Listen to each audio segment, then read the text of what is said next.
एक बार की बात है, कुछ साइंटिस्ट ने मिलकर के एक बहुत ही इंटरेस्टिंग एक्सपेरिमेंट किया। उन्होंने क्या किया कि एक बहुत बड़ा सा पिंजरा लिया, उसके अंदर 5 बंदरों को रख दिया और वहां पर एक सीढ़ी लगा दी। उस सीढ़ी के टॉप पर कुछ केले रख दी। फिर उन साइंटिस्ट ने क्या किया कि जैसे ही कोई भी बंदर उस सीढ़ी पर चढ़ता केलों तक पहुंचने के लिए, तो ऊपर से ठंडे पानी की बारिश करने लग जाते। तो जैसे ही वो ठंडा पानी गिरता उस बंदर के ऊपर जो कि सीढ़ी पर चढ़ रहा था, वो फटाफट से नीचे आता तो पानी बंद हो जाता। फिर दोबारा से कोई और बंदर उस सीढ़ी पर चढ़ता उन केलों तक पहुंचने के लिए, दोबारा से यही होता। दोबारा से ऊपर से ठंडे पानी की बारिश होती, वो बंदर जैसे ही नीचे आता दोबारा से बारिश बंद हो जाती। तो बंदरों ने इसका मतलब यह निकाला कि जैसे ही कोई भी सीढ़ी पर चढ़ता है तो ऊपर से ठंडा पानी गिरता है। फिर उसके बाद में जैसे ही कोई भी बंदर उस सीढ़ी पर चढ़ने की कोशिश भी करता तो बाकी के बंदर सब इकट्ठे होकर के उसको पकड़ते, उसको मारते, उसको पीटते और उसको नीचे गिरा देते। फिर दोबारा कोई कोशिश करता, दोबारा उसके साथ भी ऐसा ही होता। फिर उन साइंटिस्ट ने क्या किया कि उन 5 बंदरों में से एक बंदर को उस पिंजरे में से निकाला और उसकी जगह एक नए बंदर को उस पिंजरे के अंदर डाल दिया। अब उस बंदर को नहीं पता था कि यहां पर क्या खेल चल रहा है। उसको जैसे ही सीढ़ी के ऊपर वो केले नजर आए, वो फटाफट से उस सीढ़ी के ऊपर चढ़ने लगा। अब की बार साइंटिस्ट ने कोई बारिश नहीं करी, लेकिन फिर भी जो बाकी के बंदर थे उन्होंने इसको पकड़ा, सीढ़ी से नीचे उतारा और मारने पीटने लग गए। इस बंदर को समझ नहीं आया कि मेरे को क्यों मारा जा रहा है, तो उसने दोबारा कोशिश करी। जैसे उसने दोबारा कोशिश करी, दोबारा से उन 4 बंदरों ने वही किया।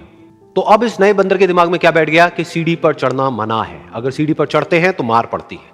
उस सीढ़ी पर चढ़ना क्यों मना है और क्यों मार पड़ती है वो उसको नहीं पता था, बट उसके दिमाग में यह बैठ गया कि इस सीढ़ी पर नहीं चढ़ना है, ना किसी को चढ़ने देना है। फिर दोबारा से उन साइंटिस्ट ने क्या किया कि जो पुराने 4 बंदर थे उसमें से एक बंदर को निकाला और एक नए बंदर को उसी जगह पर डाल दिया। अब इस नए बंदर ने भी वही किया जो इससे पहले वाले ने किया था, यानी कि वो भागता हुआ गया, उस सीढ़ी के ऊपर चढ़ने की कोशिश करी, उन केलों तक पहुंचने की कोशिश करी। बाकी 4 इकट्ठे हो गए और उन्होंने उसको मारा पीटा, सीढ़ी से नीचे गिरा दिया। उसको कुछ समझ नहीं आया, उसने दोबारा कोशिश करी, दोबारा उसके साथ यही हुआ। और अब इस बंदर के दिमाग में भी यही बैठ गया कि सीढ़ी पर चढ़ना मना है और सीढ़ी पर चढ़ने से मार पड़ती है। फिर साइंटिस्ट ने एक एक करके जो पुराने 3 बंदर बचे हुए थे उसमें से भी एक एक करके उन बंदरों को निकाला और उनकी जगह पर 3 नए बंदर आ गए। अब ये 5 बंदर नए थे और किसी को भी ये नहीं पता था कि उस सीढ़ी पर चढ़ना मना क्यों है, लेकिन उन सबके दिमाग में बैठा हुआ था कि सीढ़ी पर चढ़ने से मार पड़ती है। तो कोई भी कोशिश नहीं कर रहा था, जबकि अब कोई ठंडे पानी की बारिश भी नहीं हो रही थी। वो चाहते तो आराम से उस सीढ़ी पर चढ़ते, केले तोड़ते और आपस में बांट करके खा लेते। बिल्कुल ऐसा ही हम लोगों के साथ भी होता है, यानी कि इंसानों के साथ भी होता है।